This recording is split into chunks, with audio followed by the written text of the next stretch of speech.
Students, welcome to search to knowledge 369। आज मैं आपको पढ़ाने वाली हूँ क्लास 4th का यूनिट नंबर 8 द डोल मेकर। जैसा कि आप इस स्क्रीन के ऊपर अच्छे से देख पा रहे होंगे, द डोल मेकर स्टोरी।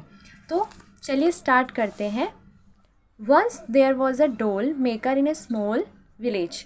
तो एक बार देयर वॉज अ डोल मेकर। डोल मेकर मतलब खिलौने, वो डोल होती है ना, खिलौने वाली डोल, उनको बनाने वाला रहता था। कहाँ रहता था? स्मॉल विलेज में, एक छोटे से गांव में रहता था। ही हैड अ सन सानू। तो उसका एक लड़का था, उसका नाम क्या था? Sanu. His father always hoped his son would grow up to be the best doll maker.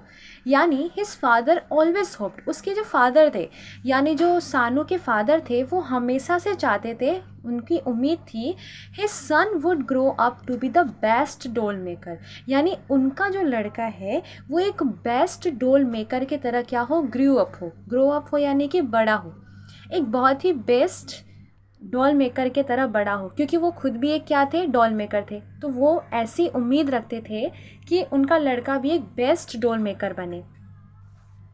One day सानू सैड, एक दिन सानू कहता है, डैड आई, देखो ये इसका मतलब हुआ I have.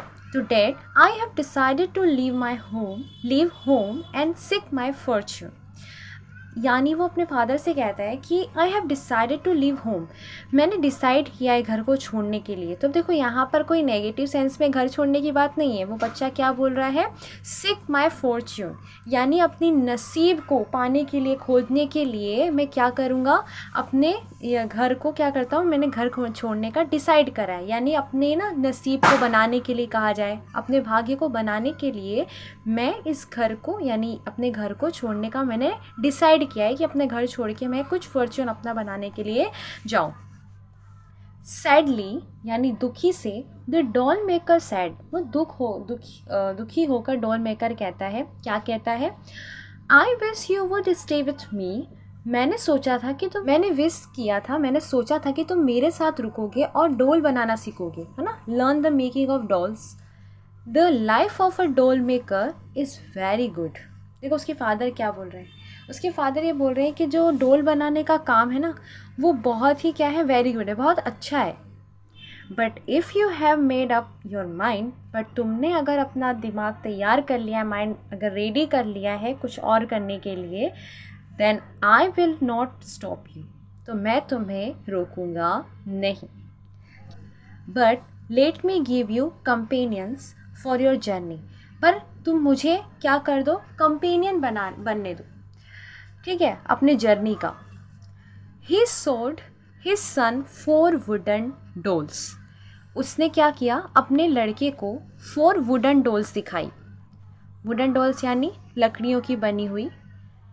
He had designed and set, जो उसने डिज़ाइन किया था। किसने? तो डोल मेकर ने जो डिज़ाइन किया था, वो डोल क्या करता है? वो अपने लड़के को शो करता है। ईच डोल हैज़ इट्स ओन क्वालिटी, तो उसने जो 4 डोल उसे वुडन डोल्स दिखाई थी, उन चारों वुडन डोल्स की अपनी खासियत थी, अपनी खुद की एक अलग अलग खासियत थी। The first doll was the queen of gods, जो पहली डोल थी वो क्या थी? क्वीन ऑफ गॉड्स थी, यानी कि गॉड की क्वीन, यानी भगवान की रानी। ओके, क्वीन ऑफ गॉड्स थी। द सेकेंड डोल was the queen of Giants, दूसरी जो डोल थी वो क्या थी? Queen of Giants. Queen of Giants होने का मतलब राक्षसों की रानी थी। ये देवताओं की रानी थी, तो एक राक्षस की रानी थी। The third doll was the queen of wizard, मतलब जो तीसरी क्वीन थी वो कौन थी? जादूगरनी की रानी। The fourth doll was a holy hermit, और जो फोर्थ डॉल थी वो कौन थी? होली हर्मिट। होली हर्मिट मतलब एक पवित्र साधु, है ना? The doll maker sad, doll maker ने कहा, the gods quality is wisdom, यानी कि जो गॉड की क्वालिटी है, गॉड की क्या क्वालिटी होती है? उनकी बुद्धि। The Giants quality is strength, जो जाइंट की क्वालिटी क्या होती है? उसकी ताकत। The wizard quality is knowledge, और विजार्ड की क्या क्वालिटी होती है? उसकी नॉलेज, उसकी क्वालिटी होती है। The hermits quality is goodness, और जो हर्मिट है उसकी क्वालिटी होती है उसकी अच्छाई. Told his son each quality will help you in your journey. उन्होंने कहा, उसने क्या कहा अपने लड़के से कि ईच क्वालिटी, ये जो चारों क्वालिटी मैंने तुमको बताई डॉल की, ये सभी क्वालिटी तुम्हें तुम्हारी जर्नी में क्या करेगी, हेल्प करेगी. But remember strength and knowledge must always serve wisdom and goodness. तो जो बस ये याद रखना कि जो ताकत है, ताकत और नॉलेज, ताकत और बुद्धि must always serve wisdom and goodness, यानी ताकत और बुद्धि कैसे इस्तेमाल करनी चाहिए, ताकत और नॉलेज का कहाँ इस्तेमाल करनी, यानी बुद्धि के साथ और अच्छाई की जगह पर इस्तेमाल करना चाहिए. ऐसे ही नहीं आप गलत जगह पर अपना दिमाग लगा रहे हो. ठीक है, अगर आपको पावर मिली है, स्ट्रेंथ है आपके पास में, आपको नॉलेज है किसी चीज़ के बारे में, तो आपका उसका सही इस्तेमाल करना है, ना कि ख़राब इस्तेमाल करना है. सानू स्टार्टेड हिज जर्नी, सानू ने अपनी जर्नी स्टार्ट की. He carried a bag on one of his shoulder with food and clothing. उसने एक बैग कैरी किया अपने शोल्डर पर जिसमें खाना रखा था और कपड़े रखे हुए थे. And on other the doles were hanging, और दूसरे पे क्या था, डोल को टांगा हुआ था. After a long journey it became dark and at that time he was in the forest. बहुत मतलब यात्रा करने के बाद, जर्नी के बाद क्या हो गया था, धीरे धीरे अंधेरा हो रहा था. और उस टाइम पर वो कहाँ पे था, उस जहाँ पर जब तक अंधेरा हो रहा था तब तक सानू एक जंगल में पहुँच गया था. He stopped beneath a banyan tree, और वो एक बनियान ट्री के पास जाकर रुक जाता है उसके पास, वहाँ पर. It is a good place to sleep. वो मतलब अपने आप से ही बात कर रहा होता है. क्या कहता है कि ये तो अच्छी जगह है सोने के लिए. But there is no surety, पर यहाँ पर कोई श्योरिटी नहीं है. ही थॉट, उसने सोचा, then he thought that he must ask one of the dolls. उसने सोचा कि चलो ना, यही समय है एक डोल से पूछ लिया जाए. He turn to the queens of god. उसके बाद उसने क्या किया, क्वीन ऑफ डोल से पूछा. क्या पूछा, tell me it is it safe here, क्या ये जगह जो है वो सुरक्षित है यहाँ पर, या मेरे लिए सुरक्षित है. द डॉल सेड, डॉल ने कहा. क्या कहा डॉल ने, सानू open your eyes and look around you. तो वो कहती है, सानू अपनी आंखें खोलो. आंखें खोलने का मतलब ये नहीं कि सानू ने अपनी आंखें बंद करी थी. आंखें खोलने का मतलब ये है कि थोड़ा ध्यान से देखो अपने चारों तरफ. That is the first step to wisdom, और यही बुद्धि का पहला स्टेप है. यानी जब भी कभी आपको समझ में नहीं आ रहा हो क्या करना है, तो पहले आंखें खोलकर अपने चारों तरफ देखो. आंखें खोलकर चारों तरफ देखने का मतलब ये होता है कि एक बार ना नज़र डालो अपने चारों तरफ ध्यान से. यही क्या है, बुद्धि का फर्स्ट स्टेप है. इफ़ यू फेल टू जज राइट बिफोर यू, अगर तुम फेल हो जा रहे हो जज करने में कि क्या सही है आपके लिए, then anybody can misguide you easily. इसका मतलब कोई भी आपको क्या कर सकता है, easily misguide कर सकता है. Saying this, ऐसा कहकर the doll was hanging again on his shoulder, और ऐसा कहकर जो डॉल थी वो वापस से उसके शोल्डर में लटक गई, चली गई. सानू was shocked to hear this. सानू शॉक्ड हो गया इस बात को सुनकर कि क्या बात है, एक डॉल है इस तरीके से सजेस्ट कर रही है जैसा कि उसके फादर ने कहा था उस तरीके से, और उसने एक डॉल ने उसकी हेल्प भी की यहाँ पर. He looked carefully all around the tree. उसने ट्री के चारों तरफ देखा.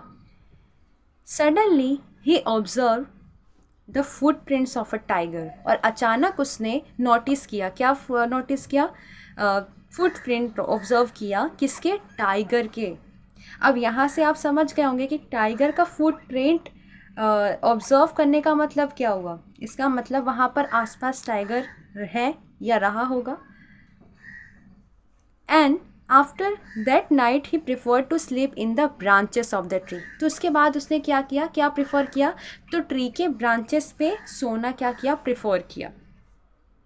And after some time in the middle of the night, और कुछ समय के बाद मिडल नाइट में, he saw a tiger wandering there, और उसने देखा मिड नाइट में कि जो टाइगर था वो क्या कर रहा था, वॉन्डरिंग मतलब घूम रहा था वहाँ। तो सानू was very glad at the doles advice, तो सानू बहुत हैप्पी हो गया डोल के इस एडवाइस से, क्योंकि डोल ने उसे एडवाइस दिया और बच गया वो। तो उसने अपनी आंखें खोली, चारों तरफ देखा, और टाइगर के फुटप्रिंट से उसने जो अंदाज़ा लगाया कि ऑफकोर्स यहाँ पर टाइगर होगा, और जैसा वैसा ही हुआ। तो यहाँ पर सानू बहुत हैप्पी हो गया डोल के एडवाइस से। नेक्स्ट डे सानू again started his journey and reached the mountains on the way। तो देखो नेक्स्ट डे क्या किया, सानू ने अपनी जर्नी को वापस से स्टार्ट किया एंड रीच द माउंटेन्स, और कहाँ पहुँच गया, माउंटेन्स, पर्वतों के पास पहुँच गया। ऑन द वे, रास्ते में, he saw a Karwan with costly goods, यानी कि एक जो गाड़ी जा रही थी, किससे जा रही थी, कॉस्टली गुड्स से, यानी बहुत उसमें कीमती सामान रखे हो, ऐसे ऐसे आपको देखो यहाँ पर दिखाई दे रहा होगा, पिक्चर के अंदर शो हो रहा होगा, देखो इस तरीके से, है ना। तो ऐसा लग रहा था कि उसके अंदर कीमती सामान है। Carried by the 6 bullock carts coming along side, bullet carts जा रही थी, कितनी, लगभग 6 बुलेट कार्ट्स थी जिन्होंने ये सारे जो कॉस्टली गुड्स है उसको कैरी किया हुआ था। सानू टोल्ड हिमसेल्फ, उसने अपने आप से कहा, I wish I had wealth like that, मैं ऐसा विश करता हूँ कि मेरे पास ना इतनी वेल्थ हो, जितना ये जा रहा है ना बुलेट कार्ट को देखकर, वो अपने आप से ऐसा बातें करता है कि मैं ऐसा विश करता हूँ कि ऐसा मेरे पास भी हो, यानी इतनी वेल्थ मेरे पास में हो। Then he had a thought and he turn with a smile to the queen of giants, यानी ये सोचता ही है, उसके बाद में वो क्या करता है, क्वीन ऑफ जाइंट्स उसे याद आती है, तो फिर वो उससे टर्न करता है। Tell me how can I gain such wealth, तो वो उससे पूछता है, तुम मुझे बताओ कि मैं ऐसी वेल्थ कैसे पा सकता हूँ। The doll said, if you have strength you can take whatever you like, doll कहती है कि अगर तुम्हारे पास ताकत है, स्ट्रेंथ है, you can take whatever you like, तुम जो चाहते हो वो तुम्हें मिलेगा। She engraved her foot and the earth shook, उसने क्या किया, अपने पैर को मतलब ऐसे ना धक दिया, जमीन में से कस के मारा, एंड हर फुट उसके पैर को, एंड अर्थ सोक, और जो धरती है वो हिलने लगी। A land slide took place, और लैंड स्लाइड आ गया, and it block the road, और उसने रास्ते को क्या कर दिया, ब्लॉक कर दिया। लैंड स्लाइड होने का मतलब है धरती का खिसकना, है ना। The terrified people of Karwan jumped from their carts and ran off. तो जो कारवा में लोग थे वो क्या करे, कूदे और वहाँ से भागकर, कार्ट को वहीं छोड़कर क्या करे, भाग गए वहाँ से। Now all wealth is yours, said the giant doll. तो जाइंट डॉल ने क्या कहा कि अब ये सारी जो वेल्थ है वो किसकी है, तुम्हारी है। Sanu rushed down to the carts and shouted, all is mine. Sanu भाग कर जाता है कार्ट के पास और चिल्लाता है, क्या मतलब ये सब मेरा है, ऑल इज माइन। सानू जस्ट देन सानू heard a voice of cry, और अचानक से सानू ना एक रोने की आवाज़ सुनता है या चिल्लाने की। He saw very beautiful girl was lying on the cart, यानी वो देखता है कि एक ब्यूटीफुल गर्ल उस कार्ट में होती। She was crying and shivering in fear, यानी कि वो रो रही थी, एंड सिवरिंग इन फियर यानी डर के मारे काँप रही थी। I won't hurt you, said Sanu gently. He asked who are you, Sanu ने बहुत जेंटली उससे पूछा कि आई वॉन्ट हर्ट यू, क्या मैंने तुम्हें हर्ट किया। हु आर यू, तुम कौन हो। My name is Divya, my father is the owner of the caravan, we were on our way to meet him, she said. उसने क्या कहा कि मेरा नाम क्या है, दिव्या है, एंड मेरे फादर कौन है, ओनर ऑफ द कारवा के ओनर हैं। और हम लोग वी वर ऑन आर हम अपने रास्ते पर थे, किनसे, उनसे मिलने जा रहे थे। ऑल एट वंस, तभी उसी समय Sanu fall in love with Divya. Sanu को ना दिव्या बहुत पसंद आ जाती है। He fall in love with Divya.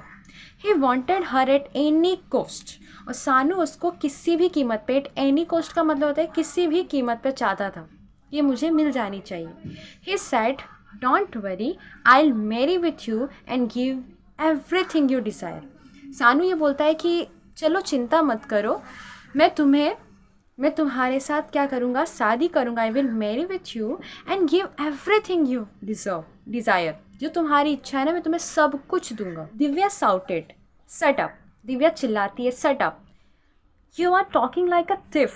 तुम कैसे बात कर रहे हो, तुम है ना एक चोर की तरह बात कर रहे हो। I will never speak to you, मैं तुमसे कभी भी बात नहीं करूँगी। Sanu was shocked at her statement. Sanu बहुत शॉक्ड हो गया उसके स्टेटमेंट से। He didn't know what to say. Sanu को समझ में नहीं आ रहा था कि अब मैं क्या कहूँ इससे। इस वीडियो में सिर्फ इतना ही, आगे का हम नेक्स्ट वीडियो में कवर करेंगे। Thank you.